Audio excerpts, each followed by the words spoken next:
क्या होती है मकर संक्रांति, क्या होता है इसका फल, मकर संक्रांति के दिन क्या क्या करें उपाय, इस वीडियो के माध्यम से जानेंगे आप। नमस्कार प्रिय दर्शकों, जय महाकाल। आपका स्वागत है मेरे YouTube चैनल एस्ट्रो योग वॉइस में। इस वीडियो के माध्यम से हम बात करने जा रहे हैं मकर संक्रांति पर्व के विषय में। यह पर्व मुख्यतः सूर्य पर्व है, सूर्य उपासना का पर्व है। क्या करें इस दिन उपाय, क्या होता है मकर संक्रांति का फल, क्या होती है मकर संक्रांति, इस वीडियो में आप जानेंगे। इसके पूर्व यदि आपने हमारा YouTube चैनल सब्सक्राइब नहीं किया है तो आप हमारे चैनल को सब्सक्राइब कर लीजिए और वीडियो की त्वरित जानकारी प्राप्त करने के लिए बेल आइकन पर अवश्य क्लिक करें। प्रिय दर्शकों, हम बात कर रहे हैं मकर संक्रांति के विषय में। देखिए, मकर का अर्थ है मकर राशि और संक्रांति से आशय है संक्रमण अर्थात परिवर्तन। जब सूर्य राशि परिवर्तन करते हैं, इस परिवर्तन काल को सूर्य संक्रांति कहा जाता है। धनु से जब सूर्य मकर राशि में प्रवेश करते हैं तो इस संक्रांति को मकर संक्रांति कहा जाता है। धनु राशि में जब सूर्य रहते हैं उसे मलमास अथवा खरमास कहा जाता है। इस दौरान किसी भी तरह के मंगल कार्य पूरी तरह से बाधित रहते हैं। ठंड के दिनों में आप देखेंगे तो संक्रमण बहुत अधिक बढ़ जाता है अथवा ठंड के प्रकोप के कारण सूर्य भी कम ही दिखाई देखने को मिलते हैं। इस दौरान बहुत से रोग जमीन पर बढ़ जाते हैं। इन रोगों के शमन के लिए सूर्य जब मकर राशि में आते हैं, इसे एक पर्व के रूप में मनाया जाता है। इसे ही मकर संक्रांति कहा जाता है। इसमें क्या होता है फल, धार्मिक शास्त्रों के निरूपण के अनुसार सनातन शास्त्र की यदि बात की जाए तो इसमें संक्रांतियों का अलग अलग स्वरूप विभक्त किया जाता है। नक्षत्रों के आधार पर, तिथियों के आधार पर, वार के आधार पर, किस समय, किस वार को, किस दिन, किस नक्षत्र में सूर्य ने संक्रांति की है, उसका क्या स्वरूप होगा, उसका क्या फल होगा।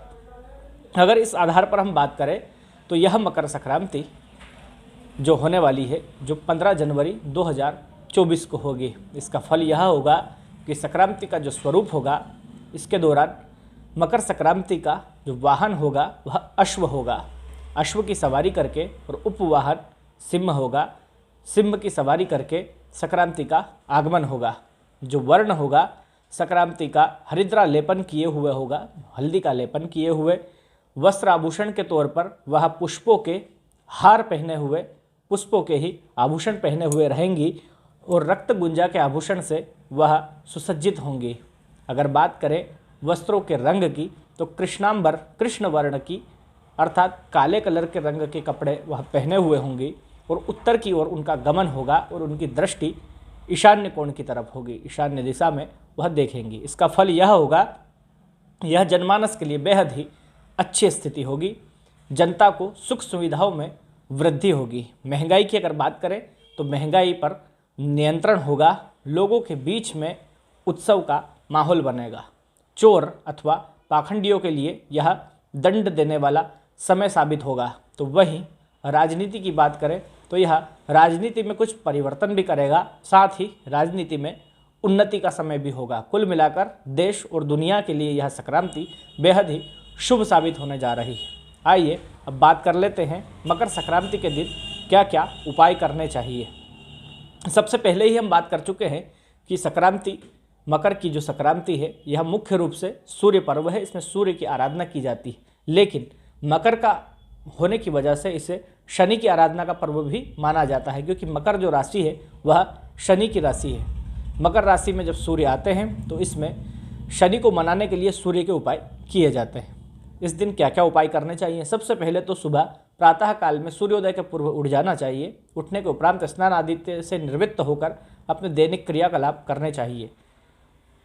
सूर्य और शनि की अच्छा बनाने के लिए, उनसे शुभ फल प्राप्त करने के लिए दोनों से संबंधित उपाय करने चाहिए। इन उपायों में सबसे ज़्यादा जो प्रचलित हैं, भगवान सूर्य की कृपा प्राप्त करने के लिए आपको सूर्योदय के समय भगवान सूर्य को अर्घ्य प्रदान करना चाहिए।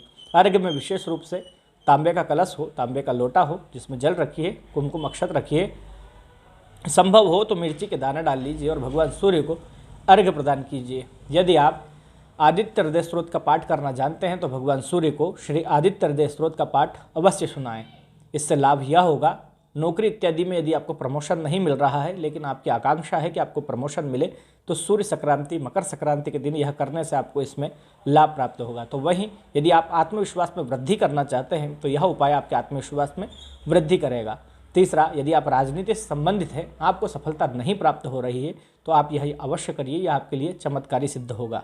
बात करें रोगियों के लिए, यदि आप रोगी हैं अथवा आपकी रोग प्रतिरोधक क्षमता कम है, आप बहुत जल्दी बीमार पड़ जाते हैं, तो इस दिन आपको चावल और दाल से बनी हुई खिचड़ी अवश्य ग्रहण करना चाहिए। ग्रहण करने के साथ ही इन चीज़ों का आपको दान भी करना चाहिए।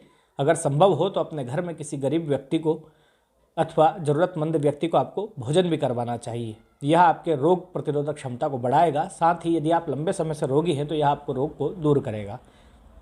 बात करें तीसरे उपाय के रूप में, तो इस दिन गाय को चारा अथवा रोटी खिलाने का भी विशेष महत्व है। यूँ तो 12 ही महीने में रोजाना गाय को रोटी देना चाहिए, लेकिन मकर संक्रांति के दिन गाय को रोटी खिलाने का विशेष महत्व माना जाता है। यदि आप सुख से समृद्धि से वंचित हैं तो इस दिन आप गाय को रोटी अवश्य खिलाएं और अपने दाहिने हाथ से गाय को स्पर्श करें। यदि आप ऐसा करते हैं तो सौभाग्य का सूचक होगा, आपके लिए समृद्धि के द्वार खुलेंगे, लक्ष्मी का आपके यहाँ पर आगमन होगा।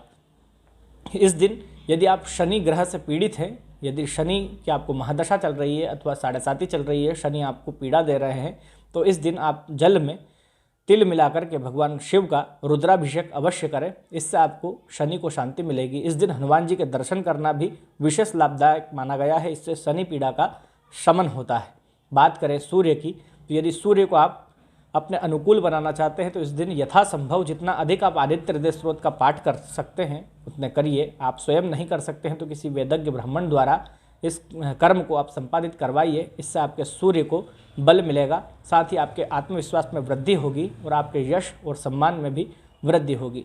मकर संक्रांति के दिन तीर्थों में जाकर स्नान करने की भी परंपरा है। यदि आप ऐसा करते हैं तो आपको आपके जो पाप हैं उनसे मुक्ति होगी। पाप से सीधा अर्थ नकारात्मक ऊर्जाओं से होता है।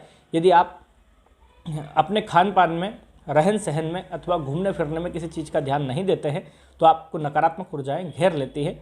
इन ऊर्जाओं से बचने के लिए आप तीर्थों में जाकर पवित्र नदियों में स्नान करें। इससे आपके शरीर की नकारात्मक ऊर्जाएं दूर होंगी और आप में सकारात्मक शक्तियों का संचार होगा। इसलिए आप मकर संक्रांति पर जाकर सूर्योदय के दौरान पवित्र नदियों में अवश्य स्नान करें। इससे आपकी ऊर्जा नकारात्मक से सकारात्मकता की ओर जाती जाएगी।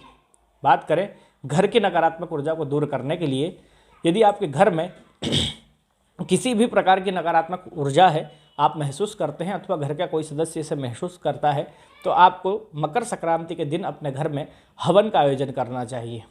आप किसी ब्राह्मण से इस कर्म को संपादित करवा सकते हैं। अन्यथा यदि आप ऐसा ना करना चाहें तो आप स्वयं भी आम की लकड़ी लाकर अपने घर में अपना जो इष्ट मंत्र है उस इष्ट मंत्र के साथ, अथवा अगर आपका इष्ट मंत्र भी नहीं है तो आप सूर्य के मंत्र के साथ, यदि आपको सूर्य मंत्र नहीं पता है तो इस वीडियो के डिस्क्रिप्शन में वह दे दिया गया है, आप वहां पर जाकर देख सकते हैं। आप भगवान सूर्य के इष्ट मंत्र से अथवा अपने इष्ट मंत्र से अथवा भगवान सूर्य के मंत्र से आम की लकड़ी से अपने घर में हवन करिए। इससे आपके घर की नकारात्मक ऊर्जा दूर होगी तथा आपके घर में सकारात्मक ऊर्जा का संचार होगा। मुख्य रूप से देखा जाए तो मकर संक्रांति का पर्व तीर्थों में स्नान, जरूरतमंदों को दान, ब्राह्मणों को दान का पर्व माना जाता है। साथ ही भगवान सूर्य की उपासना का पर्व माना जाता है। लेकिन इसे आप मकर की संक्रांति होने के कारण, शनि की राशि में सूर्य के आने के कारण शनि पीड़ा से भी अपनी मुक्ति को प्राप्त करने के लिए दोनों तरह के उपाय आप कर सकते हैं। इसमें आप सूर्य के उपाय भी कर सकते हैं, इसमें आप शनि के उपाय भी कर सकते हैं। आज के दिन भगवान शिव के साथ आप भगवान विष्णु की उपासना भी कर सकते हैं। भगवान विष्णु को पीताम्बर भेंट कर पीले रंग का वस्त्र ले जाकर भगवान विष्णु को आप अर्पित करें।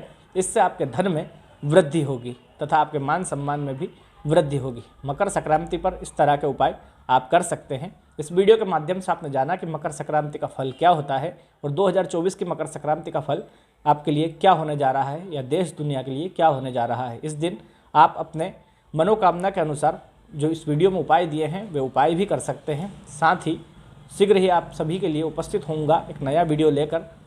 तब तक यदि आपने आपका यह चैनल सब्सक्राइब नहीं किया है तो आप तुरंत इसे सब्सक्राइब कर लीजिए। वीडियो की त्वरित जानकारी प्राप्त करने के लिए बेल आइकन पर अवश्य क्लिक कर लिए। तब तक के लिए जय श्री महाकाल।